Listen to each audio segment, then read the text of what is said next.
La libertad con amor. No se grita viva la libertad. Al zurdo de mierda no le podés dar ni un milímetro. Ustedes, hijos de los hijos, gritan con desprecio, con rabia, con odio, viva la libertad. Por eso no gritan viva la libertad.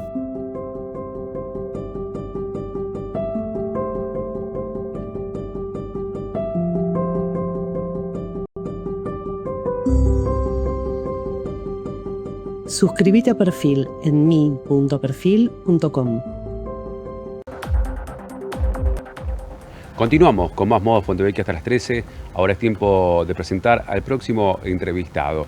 Es un catedrático en Psicología Cognitiva de la Universidad Autónoma de Madrid, donde también fue decano de la Facultad de Psicología. Realizó su formación doctoral en España, postdoctoral en Canadá y Estados Unidos, en cuyas universidades ha sido profesor invitado. Además, es investigador y coordinador de Flaxo. Es autor de numerosas publicaciones centrándose principalmente en la psicología del pensamiento y la enseñanza de la historia. Recibimos en Modo Fontevecchia a Mario Carretero. El último libro de Mario, históricamente, que nos plantea claramente el puntapié inicial de la conversación. Si en un momento de tanta polarización política es posible enseñar historia que incorpore voces contradictorias y que se perciba como una amenaza a los valores de un sector o de otro. Sí, efectivamente yo creo que estamos en un momento donde la enseñanza de la historia se encuentra con la necesidad de vincular pasado, presente y futuro.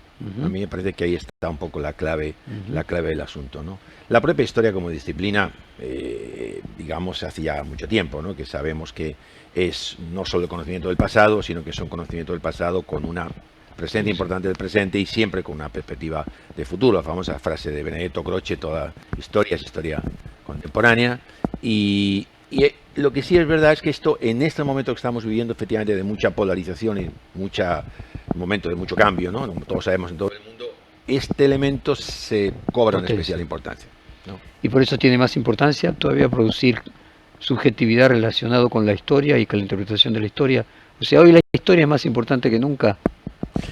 Me parece que sí, quizás que yo lo diga, que escrito un libro sobre el tema puede parecer excesivamente, digamos, argumento a mi favor, pero me parece que verdaderamente, pongamos un ejemplo concreto, Groenlandia, ¿no? Que está hoy en la mente de todos. Sí. Bueno, es que sin comprender que después de la Segunda Guerra Mundial se entra en una situación donde este tipo de cosas, como comprar territorios, amenazas, es decir, ya era parte del pasado, sin entender que se había hecho esa gran conquista política, pues no podemos entender nada, ¿no? O, por ejemplo, uno de mis argumentos preferidos, que me parece que es bastante, digamos, defendible, es que esta famosa frase de Trump, ¿no? De Make America Great Again, ¿no? Históricamente es falsa. Es decir, históricamente es falsa porque no es que Estados Unidos era muy grande y empezó a perder y hay que recuperar eso, ¿no? Bueno, vayamos simplemente a los hechos más básicos de la historia, que eran las 13 colonias, un territorio muy pequeñito. ¿Y cómo de un territorio muy pequeñito llegaron a ser lo que es hoy el territorio de Estados Unidos? Por ejemplo, comprando territorios, comprando la Luisiana, ¿no? A los franceses, invadiendo México, claro, comprando Alaska a los rusos. Claro, ¿no? Es decir, o sea, hasta hace poco tiempo, yo lo comento en mi libro, uno iba a fuentes tan, en principio, digamos, no cuestionables como Wikipedia, y encontraba mapas de Estados Unidos donde se veía que la evolución de ese territorio decía, por ejemplo, en algunos territorios, territorio desorganizado o territorio por conquistar. esto está en mi libro, ¿no? Bueno, ¿desorganizado para quién? ¿No? Las masacres que hace el Estado de Estados Unidos con respecto a los indígenas, etcétera, ¿no? Lo que fueron los desplazamientos, masacres, en fin, etcétera, etcétera. Todo lo que después mitificó ese género llamado películas del oeste, ¿no? Hasta que no aparece Bailando con Lobos, por ejemplo, ¿no? Esa gran película que empieza a aparecer una visión distinta del pasado y de la relación entre el ejército de los Estados Unidos y los nativos, ese género de Hollywood había, digamos, presentado una visión completamente deformada de ese pasado, ¿no? Donde realmente, bueno, Estados Unidos había hecho un proceso de exterminio, ¿no? Su experiencia en ambos lados del Atlántico, en España y en la Argentina y también Estados Unidos, ¿qué le deja? ¿Qué diferencia de perspectiva tenemos? Yo recuerdo una vez que me tocó dar una conferencia en la Academia de Ciencias de Moscú y cuando terminé de hablar se me acercó una de las académicas y me dijo: usted tiene ojos atlánticos, no puede comprender Rusia. No hay ojos del norte y ojos del sur, porque ambos, Sí. Europa y América, compartimos el Atlántico. Sí, efectivamente, bueno, digamos, en mi biografía personal e intelectual, justo este año, hace como 30 años que voy y vengo, digamos, de España, de la Unión Europea y Argentina y otros países de América Latina, ¿no? Tengo que reconocer que a mí me ha cambiado eso, me ha cambiado muchísimo. Es decir, mi perspectiva ya no es una perspectiva, digamos, de un intelectual europeo, de ninguna manera, de ninguna manera. Lo voy a concretar con algo que yo viví cuando muy especial y que lo recuerdo como algo que me impactó mucho y me di cuenta cómo mi mentalidad científica, académica estaba cambiando, ¿no? Cuando Pinochet es detenido ¿no? en Londres por un orden Por un juez español, de por Juegazón, Garzón. precisamente, claro. Bueno, la prensa española reclamaba continuamente que Chile pretendía que fuera juzgado en Chile. La prensa española continuamente decía, pero no, ¿cómo tiene que ser extraditado a España, juzgado por orden del pueblo? Y yo en ese momento dije, bueno, pero como español, ¿cómo?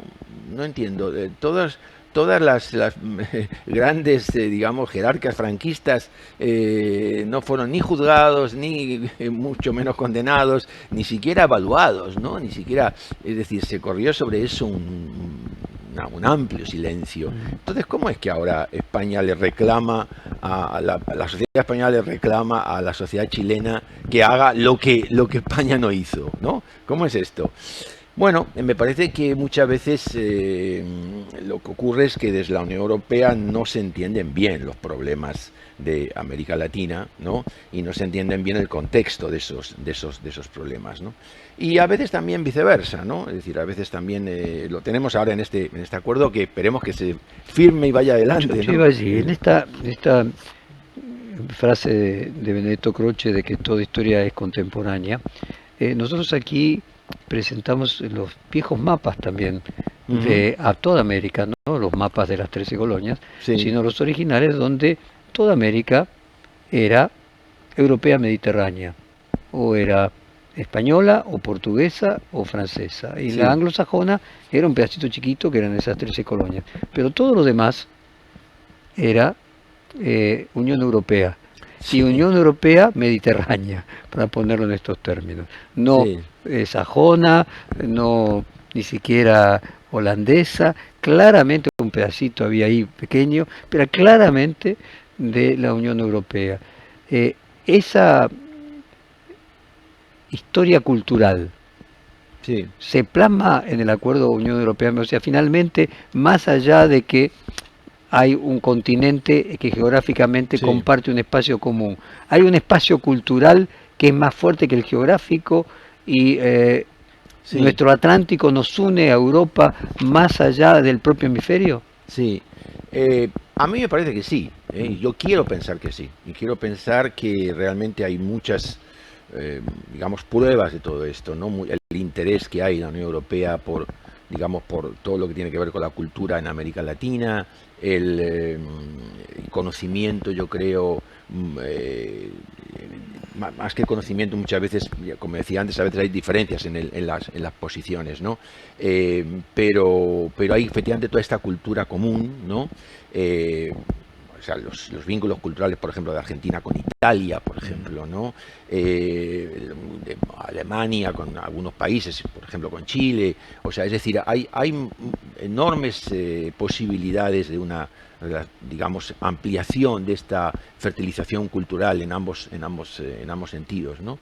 Y me parece digamos que concretamente este acuerdo que está por avanzar en los próximos días, esperemos, yo creo que abriría enormes posibilidades, porque no solo sería un acuerdo económico, sería un acuerdo que empieza por lo económico, pero que después continúa por lo cultural, por lo científico, por lo académico, ¿no? Es decir, de hecho ya, por ejemplo, yo coordino un proyecto de la Unión Europea sobre enseñanza de la historia, Making Histories, que es un proyecto en el que participa Argentina, también participa Canadá, y que empieza a haber ya proyectos de gran magnitud, estamos hablando de proyectos de varios millones de euros de cooperación cultural, que ya incluso instituciones de América Latina pueden ser líderes, no solamente pueden ser participantes, sino que pueden ser líderes con la consiguiente, digamos, ayuda económica, ¿no? Esto, por ejemplo, no digamos en Argentina, que en este momento estamos viviendo un momento de ataque verdaderamente al sistema científico,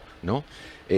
Bueno, estas posibilidades yo creo que abrirían, digamos, no solo medios para la investigación y para la cultura, sino que también abrirían perspectivas diferentes, ¿no? Déjeme aprovechar su doble condición, además de su interés por la historia y por la psicología, y cuanto a las frases, determinadas frases que se vienen repitiendo del pasado, tiene sentido. Usted repitió la de Croce. Una popular es quien no conoce su historia, está condenado a repetirla, de alguna manera Sísifo, y la Argentina lleva 50 años de neodecadencia en el cual pareciera que siempre estamos en el mismo lugar. Hay un dicho que usted habrá escuchado de Argentina, que si uno se va de la Argentina por poco tiempo y vuelve, parece que cambió todo, sí. Y si se va por mucho tiempo y vuelve, es todo igual. Sí. ¿Qué relación hay en la repetición de la historia por la ignorancia de la historia? Sí, a mí me parece que aquí es donde yo creo que hay una función muy importante en la enseñanza de la historia, y efectivamente en mi libro es una de las cuestiones que abordo, ¿no? Es decir, yo creo que necesitamos un tipo de enseñanza de la historia diferente al que tenemos. Es decir, el que tenemos es básicamente una enseñanza de la historia muy basada en la nación, como, digamos, como si no hubiera pasado nada después de la Segunda Guerra y después de, digamos, de la globalización, etcétera, cosa que ya los entes nacionales ya no tienen digamos, la centralidad política que tenían hace 20, 30, 40 años. Entonces necesitamos una enseñanza de la historia con más énfasis en lo global, con más énfasis en las unidades regionales. Por ejemplo, que en la Argentina se enseña historia brasileña también, y que en Europa se enseña en cada uno de los países historia de los otros países, independientemente de que hayan sido importantes para la historia de su propio país, porque lo son importantes hoy por la Unión Europea. Claro, exactamente. Es decir, una visión más global, digamos. Lo global quiere decir, digamos, en sentido de entidades... Global y regional, dice usted. Exactamente, global y regional. Y por otro lado, una historia... O sea, por ejemplo, que los argentinos deberíamos saber más de nuestros vecinos. Sin duda ninguna, claro, porque de hecho... son condicionantes para nosotros mismos. Absolutamente, claro. Es decir, decimos, bueno, en Madrid ya una gran cantidad de cosas en España, de decisiones muy importantes, ya no se deciden en Madrid, se deciden en Bruselas, ¿no? Por eso está viendo ahora estas manifestaciones de agricultores españoles, digamos, criticando el posible acuerdo, que esperemos que sea así, con Mercosur, porque les va a afectar en decisiones que se firman en Bruselas, ya no se van a firmar en Madrid.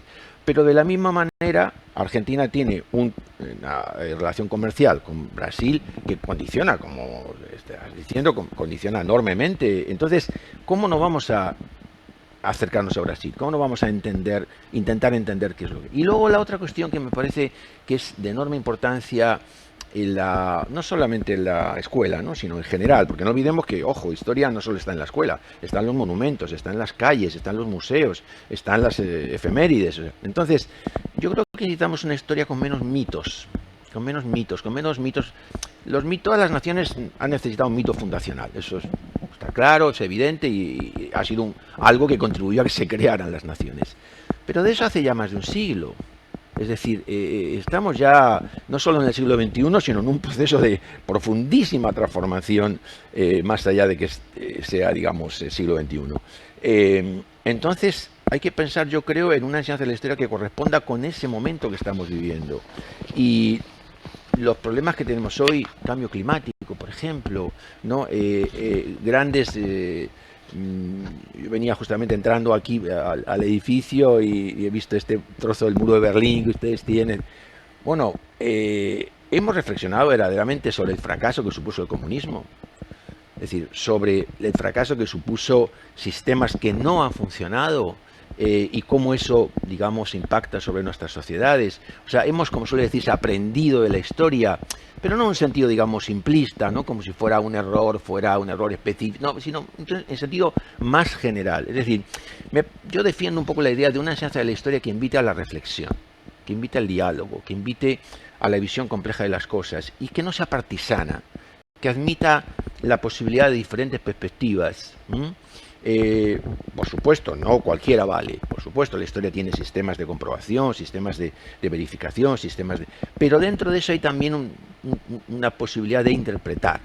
Es decir, de... Una hermenéutica. Exactamente, una hermenéutica. ¿No? Y Mario, otra frase clásica de la historia, la del 18 Brumario, de que la historia luego se repite como farsa, tomada en realidad de la idea de Hegel. Bueno, eso tiene una metafísica, o sea, no es el modelo científico tradicional, pero usted particularmente encuentra cierta rima de la historia y aunque no sea exactamente científica y por lo menos podríamos decir intuitiva, que lo que primero apareció de una manera luego aparece en su repetición, podríamos decir desangelada. Sí, la verdad que sí. Yo creo que esta es una idea, digamos, fructífera. O sea, me parece que sí. Me parece que Marx ha sido criticado, digamos, pues muy en relación, como decíamos antes, con el desarrollo de la Realpolitik, digamos, ¿no? De los países comunistas, pero no cabe la menor duda que fue un pensador clave y que nos permitió a las sociedades comprender, digamos, de dónde veníamos y cómo funcionamos. Y efectivamente esto que está comentando realmente lo tenemos presente, ¿no? Cada cierto tiempo. ¿Sabe por qué lo planteo? Vine a cuento con una discusión sobre si estamos en una nueva ola de extrema derecha, repitiendo lo que se dio en Europa en los años 20 y 30 del siglo pasado, inclusive discusiones sobre si la palabra es neofascismo, fascismo es una palabra adecuada, discusiones en Estados Unidos, por ejemplo, en la primera presidencia de Trump, que no era fascista, porque bueno, Trump no contaba con una serie de características, como por ejemplo el expansionismo territorial, que era típico del fascismo, o como por ejemplo la existencia de milicias paralelas, como las camisas negras, pero que hoy sería esta policía inmigratoria. O sea, hoy habría más características para considerar que la segunda presidencia de Trump podría entrar dentro de la categoría de neofascismo. Entonces, le hacía la pregunta para llevarlo a este tema. Repite, o sea, no aprendió la sociedad de lo que fue el nazismo y el fascismo, no solo del comunismo, porque hoy no pareciera estar reproduciendo comunismo, pareciera estar reproduciendo lo que fue la respuesta al comunismo, que fue los fascismos y los nacionalismos. Sí, efectivamente, yo creo que una enseñanza de la historia que nos lleve a reflexionar sobre estas cosas, ¿no? Nos ofrecería unas posibilidades realmente muy grandes de convertir esta temática, tanto en la escuela como fuera de la escuela, en otro tipo de actividad intelectual que se suele ver, que es más de, bueno, contar lo que ocurrió, sabemos lo que ocurrió y entonces simplemente lo repetimos, ¿no? Claro, por ejemplo, una reflexión como esto nos indica que, sin duda ninguna, estamos viendo la aparición de estos neofascismos, ¿no? El ejemplo está muy claro, ¿no? En estos días justamente se habla de la intervención en Venezuela como una liberación, pero al mismo tiempo se propone invadir o comprar Groenlandia y se se asesina directamente, como ha ocurrido en Minneapolis, a una persona simplemente porque está defendiendo a los inmigrantes, ¿no? O sea, es decir, las contradicciones de los hechos son notorias, ¿no? Son muy... Y evidentemente ese neofascismo que por supuesto tiene características nuevas, por eso no, efectivamente no hay repetición, sino rima. Estas características nuevas es muy importante reflexionar sobre ellas. La más clara, evidentemente, me parece, y más influyente, es la enorme influencia y dominación que ejercen las grandes empresas digitales, ¿no? Esto es absolutamente nuevo, es decir, esto no existía en la época del fascismo, y se convierten en, digamos, instrumentos o instituciones económicas que tienen más poder que las propias naciones, ¿no? Entonces, y claramente hoy día están al servicio de procesos de dominación, ¿no? Esto evidentemente nos llevaría a una reflexión, es decir, a llevar estos temas a la escuela. ¿Por qué no? ¿Por qué no se puede llevar a la escuela? Es decir, puede parecer, bueno, es que entonces es llevar la política, pero ¿acaso la historia no está ¿acaso se puede hablar de historia al margen de la política? ¿No? Es decir, digo, entonces, ahora, fijémonos también que cuando hablamos de comunismo no podemos olvidar China. Es decir,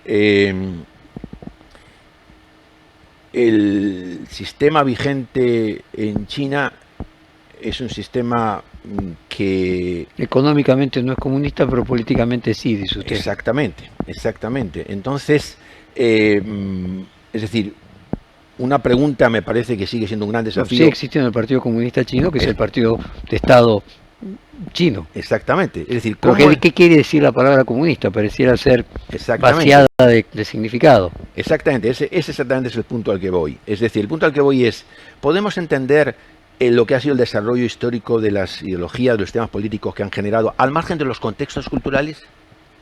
Me parece que no.